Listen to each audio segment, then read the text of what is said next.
കെടാത്ത കനലുകൾ.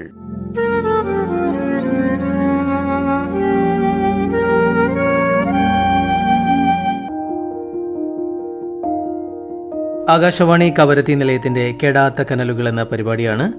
ലക്ഷദ്വീപിലെ മുതിർന്ന പൗരന്മാർ മനസ്സ് തുറക്കുന്ന നമ്മുടെ ഈ പരിപാടിയിൽ ഇന്ന് നമ്മോടൊപ്പം എത്തിയിരിക്കുന്ന അതിഥി അമിനി ദ്വീപിൽ നിന്നുള്ള ബുഹാരി മാസ്റ്ററാണ്. ബുഹാരി മാസ്റ്ററിനെ പ്രത്യേകിച്ച് നിങ്ങൾക്കെല്ലാവർക്കും പരിചയപ്പെടുത്തേണ്ട ആവശ്യമില്ല. ആകാശവാണിയുമായിട്ട് നിരന്തരമായി ബന്ധം പുലർത്തുന്ന ആളാണ്. നമ്മുടെ പാട്ടുപെട്ടികളൊക്കെ എപ്പോഴും വിളിക്കുന്ന, ആകാശവാണിയുടെ പരിപാടികളൊക്കെ സ്ഥിരം കേൾക്കുന്ന ഒരാളാണ്. അദ്ദേഹമാണ് ഇന്ന് നമ്മുടെ അതിഥി. അദ്ദേഹത്തിന് ഏകദേശം 77 വയസ്സോളം പ്രായമുണ്ട്. അധ്യാപകനായിരുന്നു. അതുപോലെ തന്നെ ഒരുപാട് അനുഭവങ്ങൾ ഉള്ള ആളാണ്. അദ്ദേഹം തൻ്റെ 74-ാമത്തെ വയസ്സിൽ അക്യുപങ്ക്ചർ പഠിച്ച ആളുകൂടിയാണ്. അദ്ദേഹത്തിൻ്റെ വിശേഷങ്ങളിലേക്കായി നമുക്കിന്ന് കാതോർക്കാം. നമസ്കാരം. നമസ്കാരം. എല്ലാ ദിവസവും ഇങ്ങനെ കേട്ട് പരിചയമുണ്ട് പാട്ടുപെട്ടിയിലൂടെ. അങ്ങനെ ആകാശവാണിയുമായിട്ട് നിരന്തരമായിട്ട് ബന്ധം പുലർത്തുന്ന ആളാണ്. എന്നാലും സാറിൻ്റെ കുടുംബത്തെ ഒന്ന് പരിചയപ്പെടാൻ ഞങ്ങൾക്ക് അതിയായ ആഗ്രഹമുണ്ട്. ഒന്ന് പരിചയപ്പെടുത്താമോ? ഞാൻ ജനിച്ചത് വളരെ ഒരു പാവപ്പെട്ട കുടുംബത്തിലാണ്. വീട്ടുപേര് കല്ലക്കൽ എന്നാണ്. അപ്പോ വളരെ എന്ന് പറഞ്ഞാൽ കഷ്ടപ്പാടോടുകൂടി ഉള്ള ഒരു കുടുംബത്തിലാണ് ജനിച്ചത്. പക്ഷെ ആ കഷ്ടപ്പാടുകളെല്ലാം വളരെ നല്ല നിലയിൽ അതിനെ നമ്മുടെ പഠനത്തിലൂടെ ഉദ്യോഗമൊക്കെ വരിച്ചുകൊണ്ട് അതിനെയൊക്കെ ഇല്ലാണ്ടാക്കി. ഇതിൽ ഏറ്റവും കൂടുതൽ അമേനിയിൽ എടുക്കാൻ, മറ്റു ദ്വീപിൽ എനിക്കറിയില്ല, അമേനിയിൽ എടുക്കാൻ ഏറ്റവും കൂടുതൽ അധ്യാപകരുള്ള കുടുംബമാണ് കല്ലക്കൽ എന്ന വീട്. ഞാൻ കല്ലക്കലില് പുറാക്കര എന്നുള്ള ശേരിയില് കല്ലക്കൽ എന്ന വീട്ടിലാണ് ഞാൻ ജനിച്ചത്. ആരൊക്കെ ഉണ്ട് വീട്ടില്? വീട്ടിൽ ഇപ്പോൾ ഉള്ളത് എന്റെ പെങ്ങളും അവരുടെ മക്കളും ഉണ്ട്. എന്റെ കുടുംബമാണെങ്കിൽ എനിക്ക് വൈഫ് മാത്രമേ ഉള്ളൂ, കുട്ടികളാരുമില്ല. പിന്നെ വിദ്യാഭ്യാസത്തെക്കുറിച്ച് പറഞ്ഞു. ഒരുപാട് അധ്യാപകന്മാരുള്ള കുടുംബമാണ്. അധ്യാപക ജീവിതത്തിലേക്ക് എത്തുന്നതിന് മുമ്പ് സാറിന്റെ ഒരു വിദ്യാഭ്യാസത്തിന്റെ തുടക്കത്തെക്കുറിച്ച് നമുക്ക് പറഞ്ഞുകൊണ്ട് അങ്ങനെ തുടങ്ങാം. വിദ്യാഭ്യാസത്തിന്റെ തുടക്കം പറയുകയാണെങ്കിൽ ഞാൻ പറഞ്ഞ നേരത്തെ വളരെ കഷ്ടപ്പാടുള്ള ഒരു കുടുംബമായിരുന്നു എന്റേത്.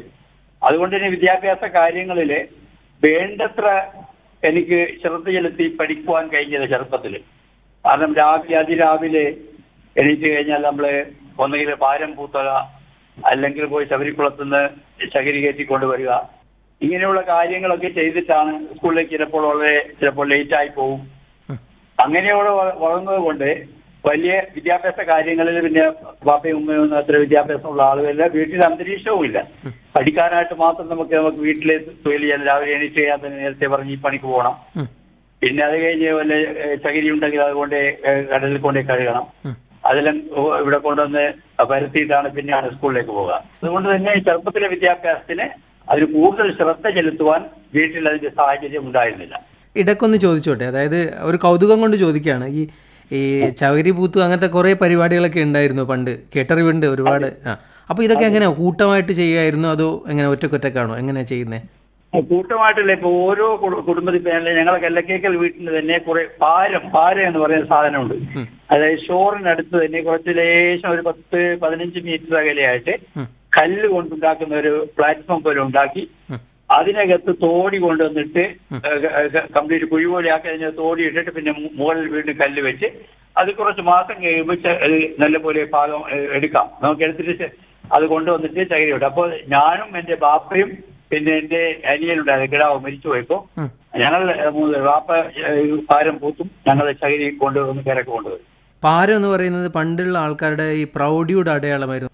അങ്ങനെയായിട്ട് എനിക്ക് തോന്നുന്നില്ല. കാരണം നമ്മള് എന്ന് പറഞ്ഞാൽ അങ്ങനെ ഒരു പ്രൗഢിയുള്ള കുടുംബമൊന്നുമില്ല ഞങ്ങളുടേത്.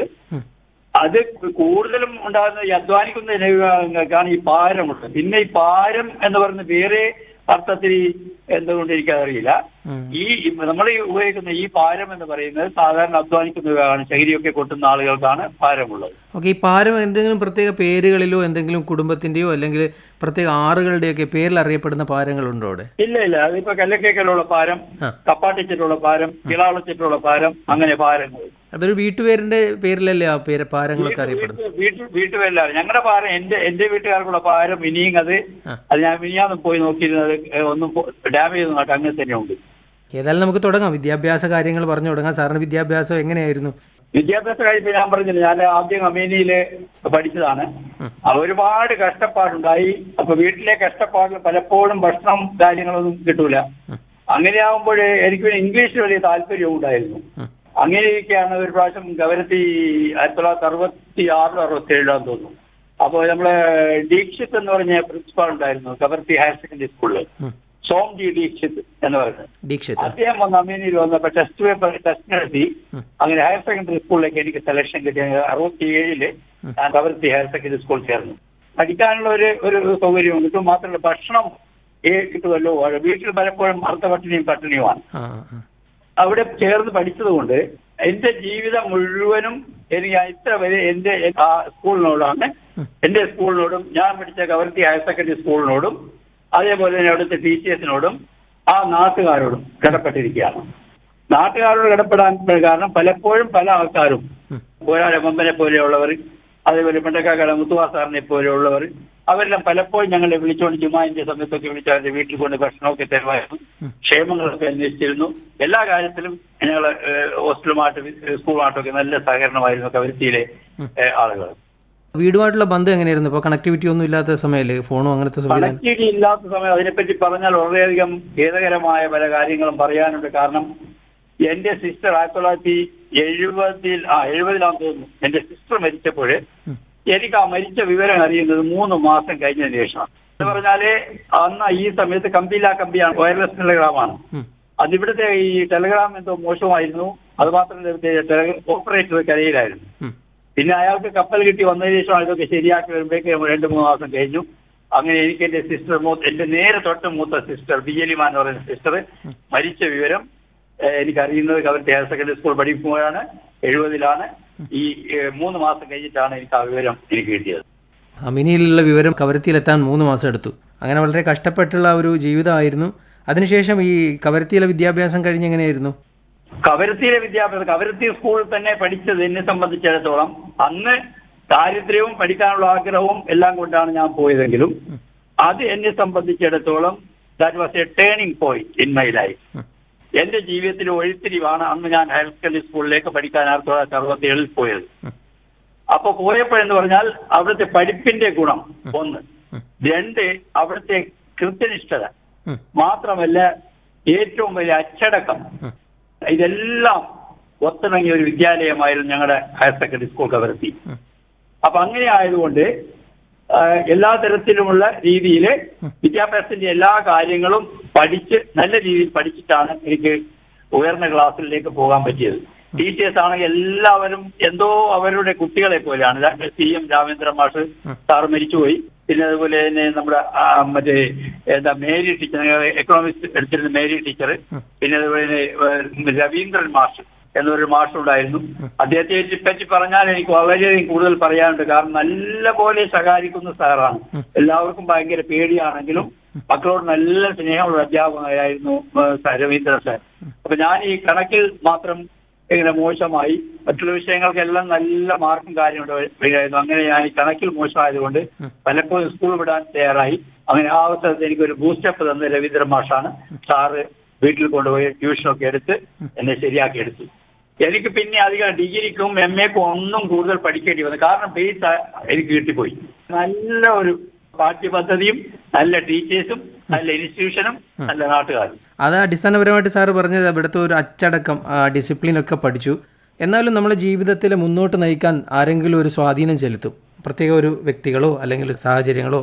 അങ്ങനെ ജീവിതത്തിൽ ഒരു സ്വാധീനം ചെലുത്തിയ വ്യക്തി ആരായിരുന്നു? സ്വാധീനം ചെലുത്തിയ വ്യക്തികളെ പറ്റി പറയുകയാണെങ്കിൽ ഞാൻ ഹയർ സെക്കൻഡറി സ്കൂൾ 11ാം ക്ലാസ് 1972-ലാണ് പഠിച്ചത്. അന്ന് എനിക്കൊരു ടെലഗ്രാം കിട്ടി, നിങ്ങൾക്ക് ഡിഗ്രിക്ക് പാലക്കാട് വിക്ടോറിയ കോളേജിലേക്ക് റിസർവേഷൻ ഉണ്ട്. അപ്പൊ അതുകൊണ്ട് നിങ്ങൾ പോകുന്നുണ്ടെങ്കിൽ അടുത്ത കപ്പലിൽ കയറി പോകണം, പോകുന്നില്ലെങ്കിൽ സീറ്റ് സറണ്ടർ ചെയ്യണം. അപ്പൊ എന്നെ ബാപ്പ പറഞ്ഞു, മോനെ എനിക്ക് പഠിപ്പിക്കാനൊന്നും നിവൃത്തിയില്ല, നീ പോയി വേണ്ടെന്ന് പറഞ്ഞ് എഴുതി കൊടുത്ത്. അങ്ങനെ ഞാൻ ഞാൻ തന്നെ എഴുതി ഞാൻ ഈ സീറ്റ് സറണ്ടർ ചെയ്ത് വീട്ടിൽ പഠിപ്പിക്കാനുള്ള യാതൊരു സാഹചര്യവുമില്ല. അതിനാല് ഞാൻ എനിക്ക് പഠിക്കാൻ പോകാൻ പറ്റില്ല, അതുകൊണ്ട് ഞാൻ ഈ സീറ്റ് സറണ്ടർ ചെയ്യുകയാണ് എന്ന് പറഞ്ഞ് ഞാൻ തന്നെ എഴുതിക്കൊണ്ടുപോയി അങ്ങോട്ട് കൊണ്ടുപോയി ദാസ്താന്റെ ഓഫീസിലേക്ക് കൊണ്ടുപോയി ഞാൻ അവിടെ പോയി അതിന് കിടക്കുന്നതിന് മുമ്പ് എന്നെ വാതിൽക്കൽ ഒരാൾ നിൽക്കുന്നുണ്ടായിരുന്നു. മക്കോടി ചേട്ട ഹംസൻ, ഞങ്ങളെല്ലാം ബഹുമാനത്തോടുകൂടി വിളിച്ചിരുന്ന ഇക്കാക്ക എന്നാണ്. ഇക്കാക്ക അവിടെ വാതിൽക്കൽ നിന്നിട്ട് എന്നോട് ചോദിച്ചു, എന്താണ് ഈ കയ്യിലുള്ള കടലാസ്? ഞാൻ അവിടെ ഇക്കാക്ക ഇങ്ങനെ ഡിഗ്രിക്ക് സെലക്ഷൻ കിട്ടിയിട്ടുണ്ട്. വിക്ടോറിയ കോളേജിലാണ് സെലക്ഷൻ കിട്ടിയിട്ടുള്ളത്.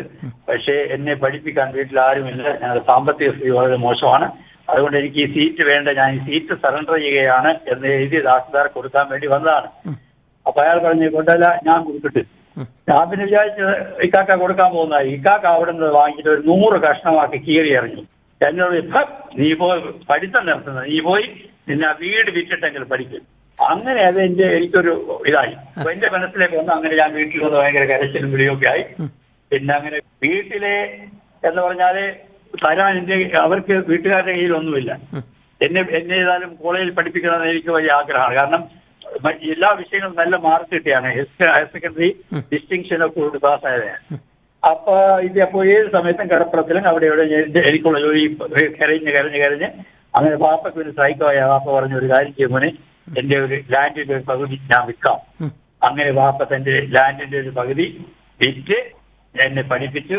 പിന്നെ അങ്ങനെ ഞാൻ ഡിഗ്രി, B.Ed, MA പിന്നെ ഒക്കെ പഠിച്ചു.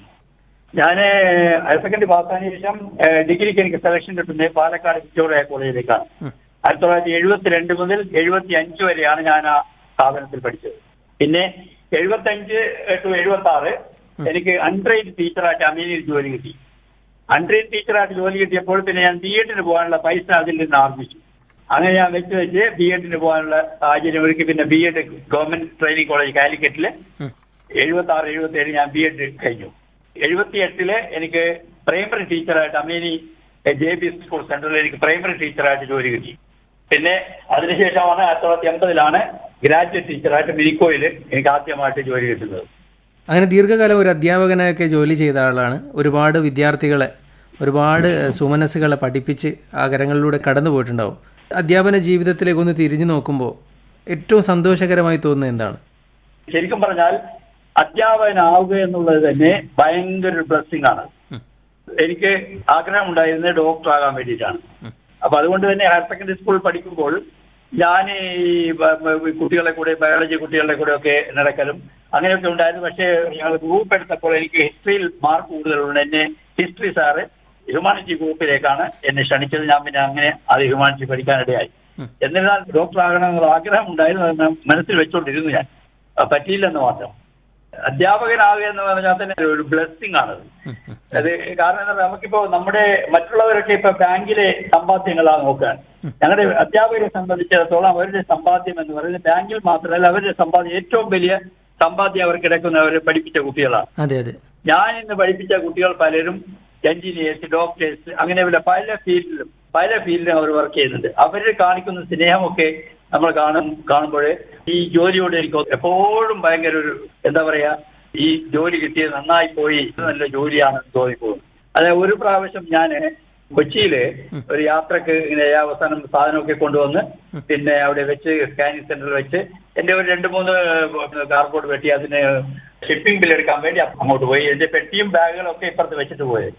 ഞാൻ വരുമ്പോഴേക്ക് ഇതൊന്നും കാണുന്നില്ല.